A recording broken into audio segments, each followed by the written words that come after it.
안녕하세요, 단골 여러분. 신현선의 책슈퍼입니다. 반갑습니다.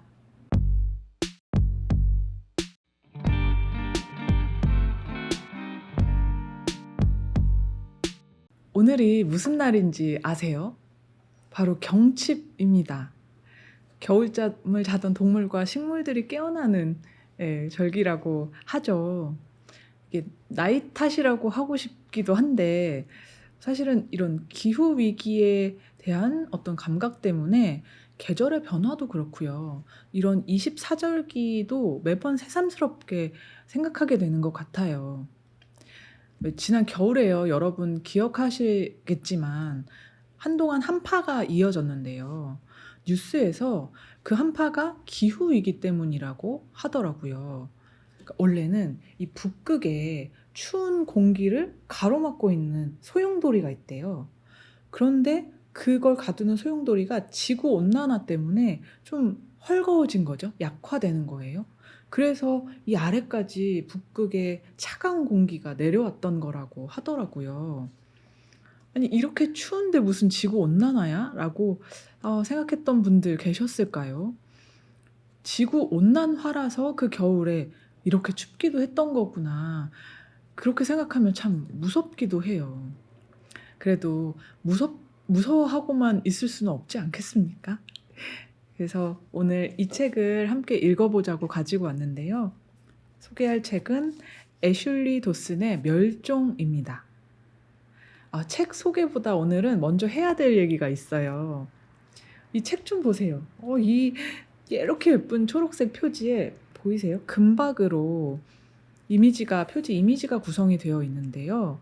자세히 보면 호랑이도 있고요. 박쥐, 기린, 늑대, 토끼, 뭐 사자, 잠자리, 그리고 여기 조그맣게 사람의 얼굴도 보이는데요. 이 지구의 생명체들이 아주 멋지게 그려져 있어요. 진짜 이걸 보는데 새삼 경이롭지 않은 생명이 없다, 이런 깨달음 같은 것도 오더라고요. 아니, 그런데 이 책이 곧 절판될 예정이라고 합니다. 오늘은 그래서 이 책과 잘 안녕하려고, 그리고 꼭 다시 만나자고 말하려고 하고요. 그렇지만 곧 절판 예정이지 절판은 아니니까 관심이 있으신 분들은 어서 온라인, 오프라인 서점, 그리고 동네 책방 여기저기 뒤져서 겟하시기를 바랍니다. 일단 이렇게 예쁘잖아요. 여기 보실래요? 면지 색깔은 이렇게 예쁜 분홍이에요. 초록과 분홍. 진짜 반할 수밖에 없는 책입니다. 내용도 그러한데요. 이 책 멸종은요, 국내에는 2021년에 출간이 되었고 미국에서 2016년, 그러니까 지금으로부터 딱 10년 전에 출간한 책입니다. 124쪽 분량의 꽤 얇은 책이에요. 그런데 마지막 문장까지 읽고 나면요, 아마 엄청난 선언문처럼도 느끼실 것 같아요. 이 길지 않은 분량 안에 멸종의 역사, 그리고 지금의 자본주의 체계와 멸종이 어떻게 연결되어 있는지를 따지고, 실제로 현재 멸종을 막기 위해서 어떤 노력들이 있는지를 소개해요. 그리고 뿐만 아니라 그러한 노력들의 한계가 있다는 점도 지적을 하면서 마지막으로 시급히 멸종을 막아야 한다, 행동해야 한다 라고 선언을 하죠. 이 모든 내용이 책에 담겨 있고요. 마지막에 하고 있는 선언은, 그 구체적인 내용은 꼭 이 책을 여러분이 직접 읽으셔서 발견하셨으면 좋겠어요. 찾아보니까 온라인 서점의 카테고리 분류에 이 책을 문명사로 분류한 것이 있어서 눈에 띄었어요. 진짜 읽고 나면 아주 밀도 있는 정리된 인류 문명사를 읽는 느낌이기도 할 거거든요. 근데 생각해보면 그만큼 멸종이라는 주제가 인류와 떼려야 뗄 수 없는 관계라는 증명이기도 한 것 같습니다. 혹시요, 여러분, 관심 있는 분들은 아실 수도 있을 텐데요. 우간다와 탄자니아를 잇는 송유관 뉴스를 혹시 들어보셨는지 모르겠어요. 그 송유관은 하루에 25만 배럴, 그러니까 3,900만 리터, 그러니까 거의 4천만 리터에 달하는 그 엄청난 량의 원유를 이 석유관을 통해서 수송할 수 있는, 그렇게 수송하려고 하는 프로젝트가 현재 진행되고 있다고 하는데요. 이 송유관이 건설 중이라고 해요.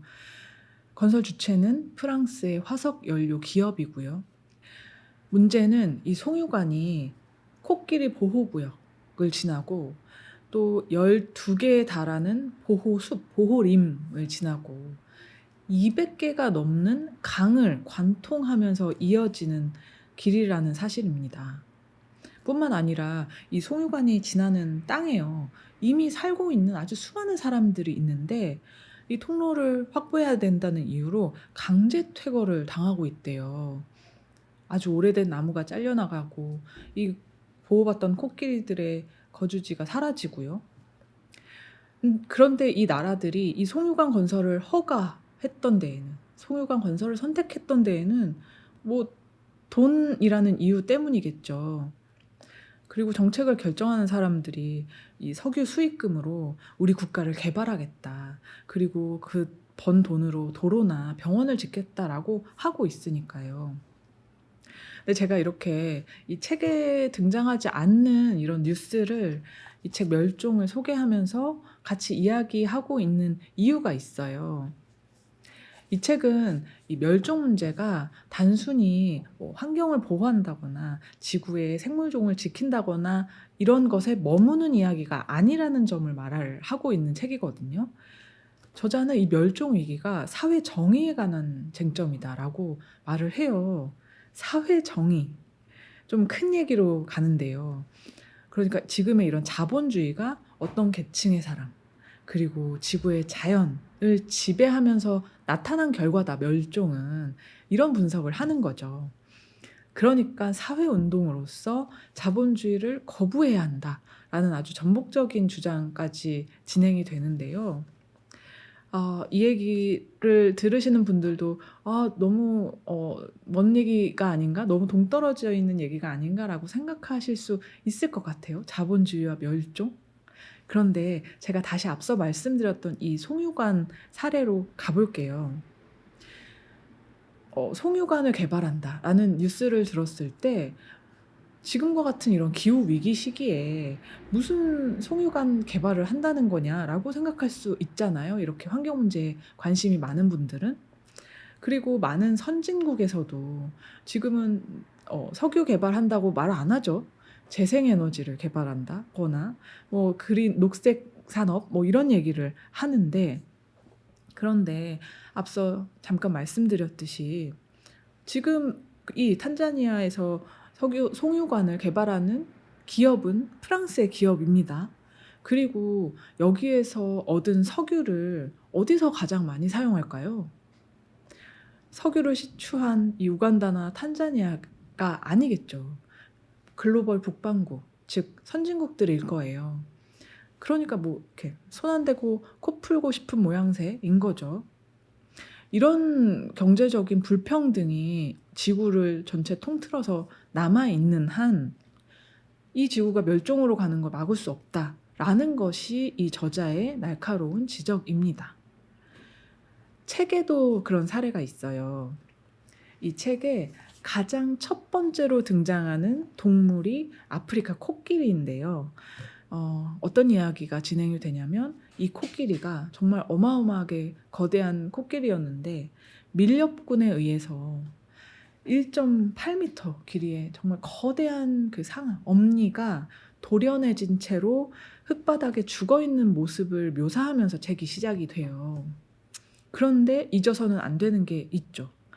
아유, 코끼리를 밀렵하다니가 아니라 그 밀렵꾼이 사용하는 그 무기는 과거에 이 나라들이 냉전의 대리인으로, 그러니까 서구 강대국들이 싸우는 바람에 거기서 대리로 싸우는 이 전쟁통에서 얻게 된, 그때 사용된 수십 년 전의 전쟁 무기였다라는 것을 기억해야 된다는 거예요. 봐봐요. 결국에 다시 자본주의 체제입니다.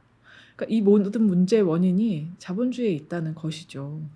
굉장히 설득력 있는 이야기였어요. 제가 이 대목에서 꼭 또 함께 소개하고 싶은 책이 있는데요. 2024년 9월에 5월의 봄 출판사에서 출간된 재앙의 지리학이라는 책이 있어요. 재앙의 지리학. 이게 이제 아까 말씀드렸던 글로벌 북반구, 이 선진국 나라들이 어떻게 글로벌 남반구, 그러니까 후진국, 경제개발국을 착취하고 있는지를 좀 드러내는 책인데요. 마침 이 멸종을 번역하신 추선영 선생님이 그 책도 번역을 하셨더라고요. 보면 글로벌 북반구의 이런 선진국 나라들이 막 진짜 점잖게 앉아서 탄소 감축하겠다 선언하고 녹색 성장 말하고 하면서 하는 짓이 가난한 국가들로 공장을 이전하는 겁니다. 그리고 또 국내에서 발생하는 쓰레기를 그 가난한 나라에 팔아 넘기는 것이죠. 이런 맥락을 짚은 아주 중요한 책이에요. 그래서 관련해서 관심이 가신다면 꼭 같이 읽어보셨으면 좋겠고요. 그걸 읽고 나면요. 한국도 이 글로벌 북반구 국가의 하나로서 이렇게 불평등한 현실에 가담했다는 혐의를 벗을 수 없구나라는 점을 알게 됩니다. 그러니까 이러한 자본주의 시스템 안에서 이렇게 폭탄 돌리기를 하는 것처럼 결국에는 폭탄을 어디에서건 끌어안을 수밖에 없는 상황일 텐데 그런 폭탄을 누가 끌어안게 되겠냐. 어떤 국가가 있겠죠. 그리고 어떤 지역이 있을 거고 또 어떤 사람, 어떤 동물과 식물이 있을 수밖에 없다. 그리고 그것은 우리 모두에게 피해가 오는 상황이다라는 것. 그래서 아주 과감하게 보다 전폭적으로 이 시스템을 좀 멈추는 선택을 해보자 라는 것이 이 책의 주장입니다. 저자는 말해요. 이 자본이 그러니까 환경을 막 무분별하게 소비를 하잖아요. 그것이 내가 앉아있는 지금 이 의자 있죠. 의자의 다리를 톱으로 베어내는 것과 같다. 이런 비유를 하는데 너무 이해가 잘 되죠. 지구는 유한하잖아요. 그런데 자본의 기본 모토는 계속 무한 성장이잖아요. 거듭 우상향해야 되는 거잖아요. 그런데 어떻게 이 유한한 게 어떻게 무한하게 성장할 수 있겠어요. 분명히 한계가 있다. 근데 그 한계가 너무 가까이 왔으니까 우리 이거 당장 중단해야 된다. 이렇게 얘기를 하는 거예요. 어떤 부분에서는 정말 좀 너무 과격하지 않나라고 생각을 했지만 대부분은 진짜 읽는 내내 그렇지, 이게 문제지라고 생각하게 됐어요. 그래서 얇지만 정말 묵직한 이 책을 오늘 여러분께 소개하면서 함께 얘기해보면 어떨까 기대를 하고 있고요. 어디서든 이 책을 꼭 선택하시기를 바랍니다. 제가 10년 전에 쓰인 책이라고 앞서서 말씀을 드렸잖아요. 그 10년 사이에 저자의 이 요청이 어느 정도나 우리 이 지구 사회에 받아들여졌는지를 좀 생각해 보게 돼요. 그런 생각을 하면은 조금 초조해지기도 하는데요. 이런 초조함도 함께 얘기해 보면 좋을 것 같아요. 그리고 그렇게 얘기하다 보면 또 다짐들을 해나갈 수 있을 거니까요. 오늘 소개한 책 다시 한번 말씀드릴게요. 애슐리 도슨의 멸종이었습니다. 저는 다음 주 목요일에 또 인사드릴게요. 지금까지 신현선의 책슈퍼였습니다. 아끼는 책 팔아요.